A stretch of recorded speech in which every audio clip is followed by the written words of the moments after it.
In the midst of a very disappointing season from the Warriors, they've had one gleaming bright spot: the emergence of Jonathan Kuminga.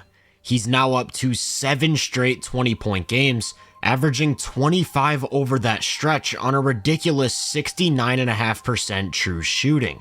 Remember, he's only 21 years old, and the tools he's putting on display could mean big things for Golden State's future.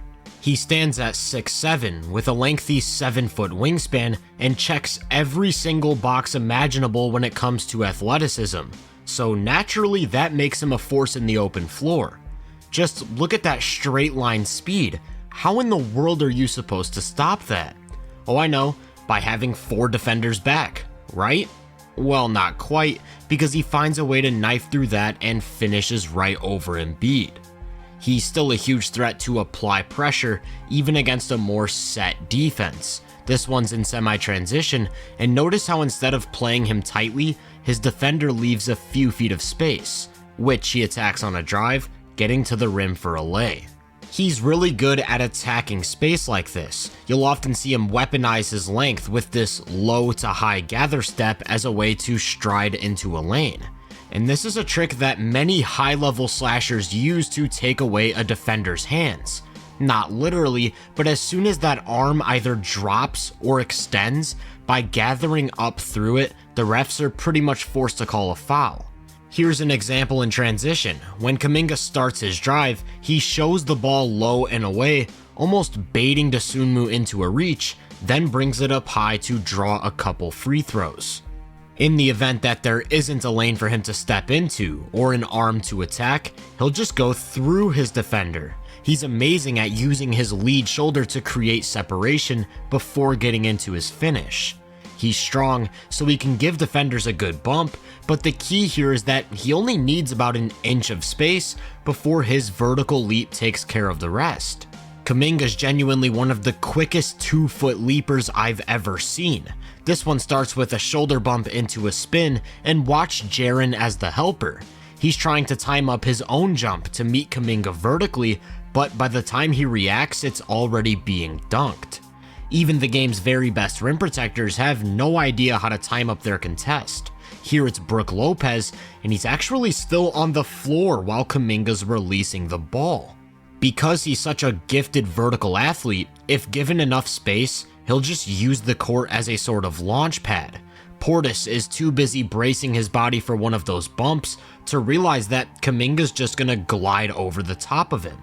This next one starts with him getting the ball in the short roll, and nobody's gonna slow his momentum, so it's essentially a game of meet me at the rim against an elite paint defender. The leap, the body control, and the finish are all next level. Most of his scoring is done around the basket. Over the last 7 games, he's averaging 14.5 points in the paint, good for 9th in the NBA. But he also pairs that finishing ability with a nice mid-range game, so when defenders sit too far back, he can pull up for a jumper. And like I talked about earlier, he'll use his shoulders as a way to bump defenders for some more separation. Sabonis holds his ground, but gets a bit overzealous on the contest, and sends Kuminga to the line for a chance at 3. Another thing you'll see him use his shoulders for is playing out of the post. Especially against smaller matchups, he's able to back his way in by going into their chest, and he can score in a decent variety of ways. That last one was a fade over his right. This time he fakes that to set up a fade over his left with the same result. The key here is the sheer agility in his moves. Just look at how ferocious the spin is. How do you stay in front of that? And here's another one that starts with the same baseline spin.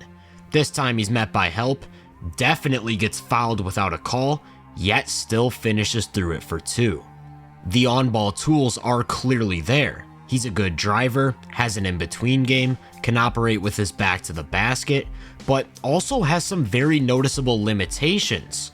A pretty loose handle hurts his ability to drive through traffic, and when met with aggressive pressure or help, he's prone to losing the ball. He also lacks the vision to be a true playmaker.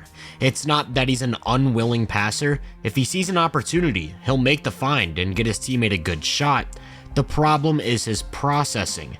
He's not great at reacting to help or late double teams, which leads to quite a few errors. For these reasons, Kuminga isn't really an initiator at this point. You can't have him running pick and roll at volume or isolating against elite defenders with a set defense. He's more of an on-ball option when it makes sense.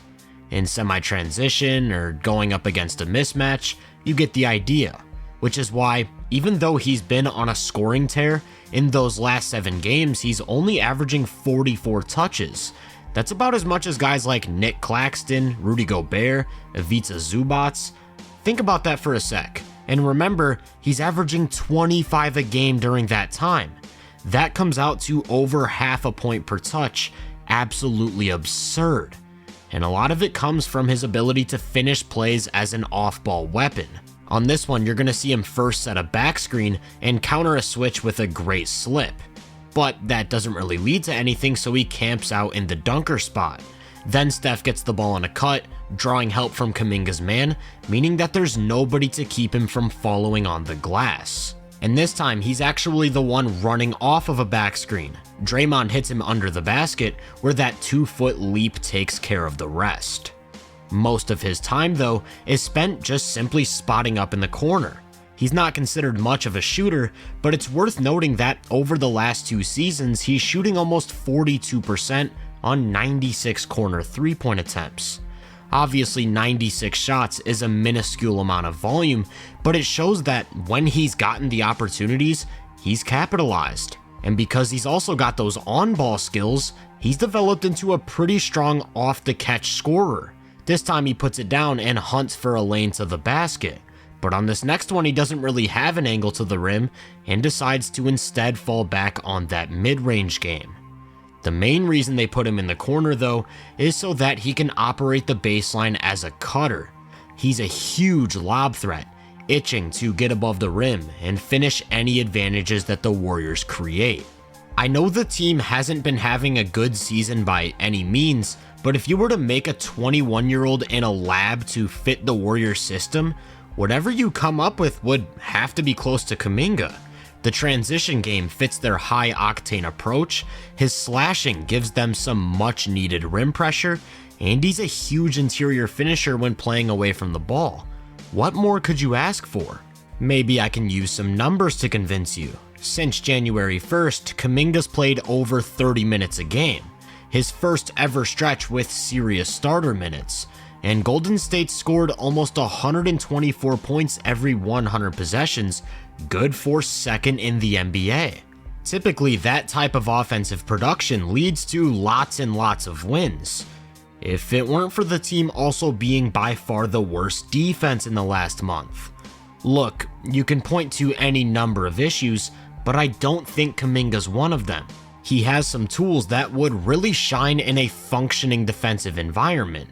For one, his athleticism allows him to make ridiculous plays. Like here, he picks up Dame in space and gets beat off the dribble, only to recover and wipe his layup off the glass. He's mobile enough to play at the point of attack, making himself skinny to get over a screen and recovering from behind D'Lo to take away the middle of the floor on a drive. But he's also big enough to play up a position when needed, with the length, size, and verticality to alter shots down low. In other words, he's switchable. So on a play like this where he gets juked off ball, Wiggins can just seamlessly switch onto his man, and there's not really a mismatch to attack. I also think he's got good instincts and timing as a help defender. Joel's got his back turned, so he uses that to sneak over from the opposite wing and pokes the ball right out of his hands. Here's another one against the Sixers. Joel starts his attack, and Kuminga makes a late help play from behind, once again poking the ball and forcing one of Embiid's 8 turnovers. Look, I'm not going to sit here and act like he's some elite defender that would be in all defensive discussions on a better team, just that he's not losing any value. I like what he brings to the table and wish he wasn't forced to be the tallest guy on the floor for half of his minutes.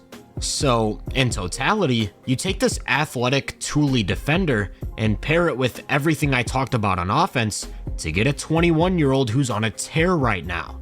It looks like he's finally earned Steve Kerr's trust, starting to play some big minutes, and if they somehow find a way to fix a defensive problem or two, whether that be with a rotational change or maybe a trade, Kuminga's not just a key player for the future, he's a key player for right now. If you enjoyed this breakdown, make sure to drop a like, subscribe, and turn my post notifications on to be first on more content. If you're interested in my more in-depth research, make sure to check out my website and social media profiles. You can find those links in the description. Feel free to let me know down in the comments what you think of Kuminga. As always, I hope you all have a great day, and I'll catch you guys in the next one.